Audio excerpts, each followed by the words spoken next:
Okay, so in this video I'm going to talk to you about how your partner, who happens to be somebody who has borderline personality disorder, how they view you.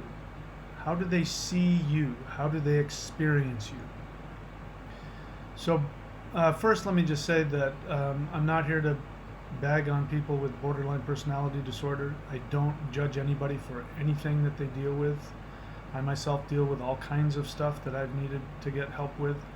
The fact is that from what I see, if somebody gets targeted therapy for their borderline, they can recover completely.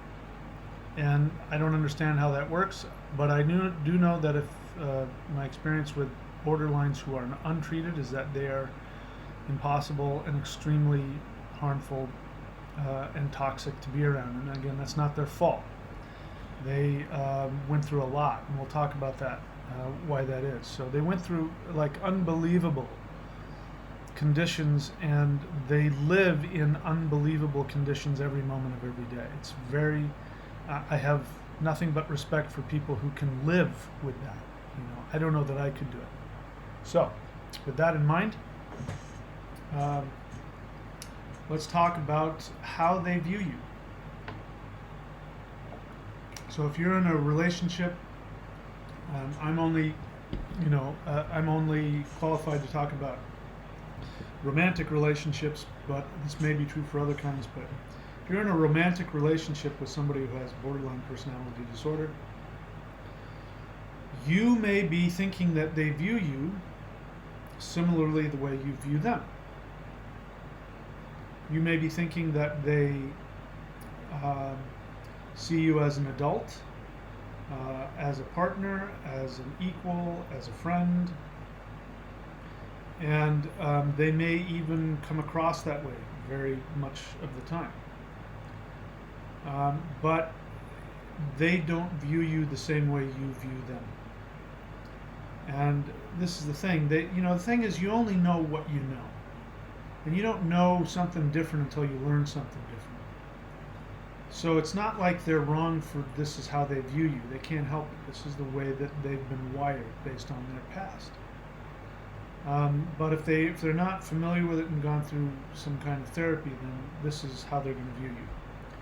They view you as a parent. Now it is true that there's some, transference. Men look for their mother, and women will look for their mother, their father, and somebody as well. That's part of the deal.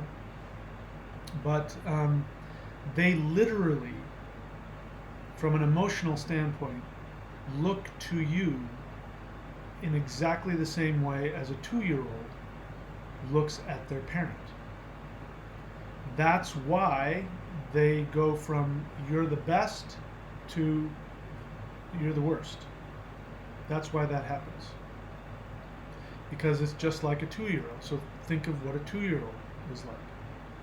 A 2-year-old, and we're talking about from an emotional standpoint.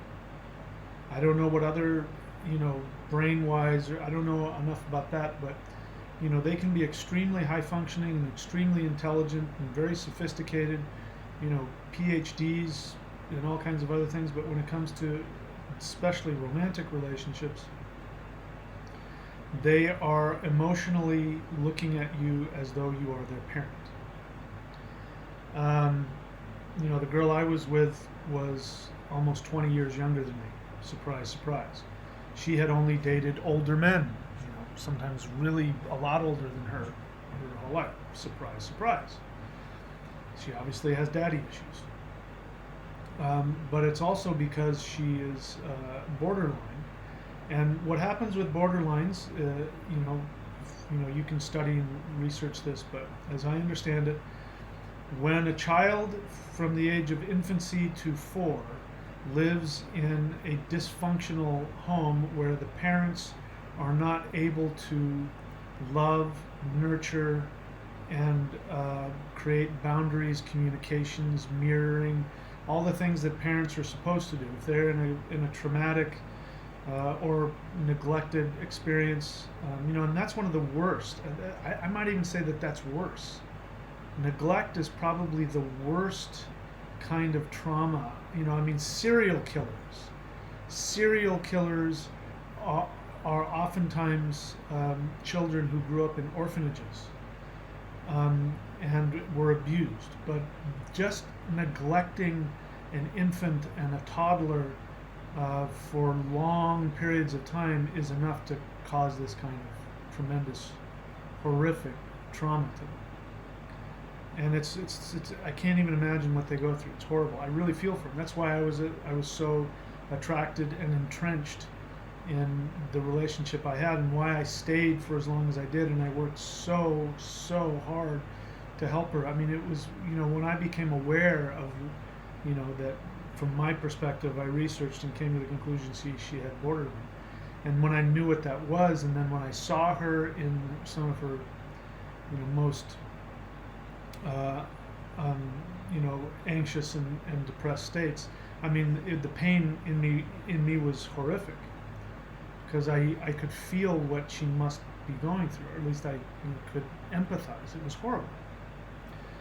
So you have to know that that's where they're coming from. It's a really horrible place to be. But what happens is that you're dealing with somebody who is still trapped in that time period, probably 2 years old, and they are still in that same spot on an unconscious level and on an emotional level, and perhaps on a mental level in some places. I don't know, maybe not, I don't know. But definitely on an emotional level, they are still arrested at age 1 or 2 or 3 or whatever it is, and they are wanting to be stimulated the exact same way a 2-year-old needs stimulation. And they have the capacity and the maturity to interact in that same way. So that's why they either love you or they are having a temper tantrum. If you were somebody like me, that I was with a quiet borderline, which means they don't rage, but they internalize it and they isolate, then they're going to love you, or they're just going to be non-existent. And it's going to be really, really painful for you. So you need to understand that. And when I became aware that the relationship was really very one-sided, again, like a 2-year-old, a relationship with a 2-year-old is very one-sided, but it makes sense if you're an adult and you've got a 2-year-old child. You kind of understand that it's not a two-way relationship. It's really a one-way relationship. Yes, they can give their form of love and attention when they're stimulated to do so, and when they're happy and well fed, and they can laugh and giggle and run over and hug you and want to lay next to you, and they, and all that is really wonderful. And you're dealing with an infant or a toddler. You understand the limitations. You don't expect them to be able to be consistent in their behavior, or to make promises to you, or to be there when you need them, or to follow through with what they say they're going to do. You expect that a little 2-year-old is only dealing with the imagination of a 2-year-old and is living 100% off of their feelings and what borderlines call their intuition. That's why they focus so much on their intuitions, because they're just like a 2-year-old. They don't have the emotional capacity to go past that. And I can remember more than a few times when I was with the woman I was with, and talking with her as though I was talking with somebody who wasn't borderline. And when it came to some really complex emotional and psychological things that other people could understand and relate to, there was this look on her face like she had no idea what I was talking about. Especially once when I said that love is an action, it's not a feeling. She couldn't understand that. She even said, I don't understand what that means. So you are with somebody who can't see you, truly see you. This is important. They cannot truly see you for who you are. They can only see you as that parent that is going to give them the love and the nurturing that they want. And the moment that you stop, and the moment that you want them to give to you, in an adult fashion, it's going to fall apart. In fact, my ex-girlfriend said to me numerous times, "I'm really uncomfortable with the thought of giving to you. I'm really uncomfortable when I think of you having needs." And I'm grateful she was able to verbalize it, but now I understand why. And it explains all the previous relationships that she talked about that were so, dysfunctional, because that's the only way that, if you're going to be in a relationship with them, you're going to have to deal with them on the level of a 2-year-old. If you try to expect them to deal with you on the level of an adult, they will fail. They may want to. This girl, I honestly believe this woman really wanted to meet me and to be a partner for me. I think she really wanted to. I think she really tried. She just couldn't do it. She just didn't have the training and the tools and the ability. So again, I'm going to tell you to do what I did. Bear in mind, again, if you're wanting to be taken care of and loved, a 2-year-old can't do that for you. And it's not healthy for them if you take on the role of, well, I'll be there for them and I'll be their surrogate parent and I'll love them till they can love themselves and love me back. It's not healthy for them. You're not helping them. You're just keeping them in that regressed state all the time.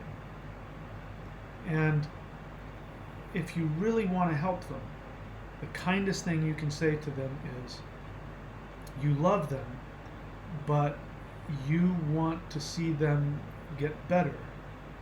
And if it's a tragic situation, which I can't imagine it's not. I mean, trying to have an adult relationship with a 2-year-old, they're just going to continuously hurt you and disappoint you all the time. It's very destructive. Then the kindest thing you can say is, I love you, but the dynamics of this relationship is too unhealthy and painful for me. I still love you. If you decide to get therapy with a psychologist who's trained with borderline personality disorder, please give me a call. I would love to talk to you. Until then, I can't have any contact with you. That's the kindest thing you can do. Anything else, and you're just co-signing them to stay in pain, and the relationship can't work. And they will hurt you. They will hurt you very badly. Because imagine taking the intense needs of a 2-year-old and putting them in the body of an adult who's trying to live their life. It must be horrific. And so whenever they feel attacked or criticized or rejected, whenever their fears they feel are happening, they are going to blame you for them. And instead of a little kid who screams and pounds and tries to hit you and pinch you, and you take him and you love me, oh, come on, all right, let's go. 2-year-old, you can handle that. Full-grown adult comes at you with all of their full-grown intellect and their full-grown ability to get up and leave and do things and attack you verbally. They are going to hurt you every time, and they're going to hurt you when you need them the most. Okay, so I said, if you have borderline, now you understand what it's like for us on the other side. Please get some help so that you can be happy, number one, and be healthy and have a functional life and a love life, and also so you don't keep hurting people.